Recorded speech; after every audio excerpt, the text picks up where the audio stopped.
नमस्कार, मी सौरभ कोरटकर। आजची बात या खास बुलेटिन मध्ये आपल्या सगळ्यांचं स्वागत।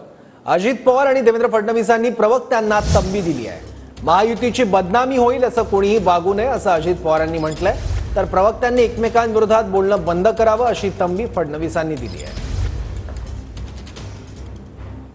छोट्या मोठ्या कार्यकर्त्याच्याकडनं किंवा कुणाकडनंही बदनामी महायुतीची होईल, सरकारची बदनामी होईल, अशा पद्धतीनं कुठली गोष्ट घडता कामा नये। जर असं काही घडलं तर तो कुठल्याही पक्षाचा असला तरी देखील त्याच्यावर ऍक्शन घेतली जाईल। तुम्ही काही आता मलाच सगळं समजते असं त्या ठिकाणी वागायचं कारण नाही, ही पण बाब आपण लक्षात घ्या।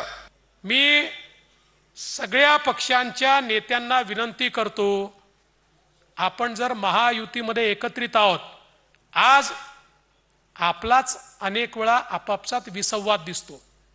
आपलेच प्रवक्ते एकमेकाच्या विरोधात काय काय बोलतात हे बंद केलं पाहिजे।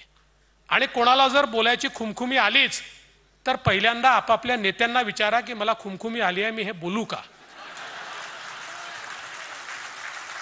आणि नेत्यांनी हो म्हटलं तर मग बोलून टाका, मग काही अडचण नाही आहे।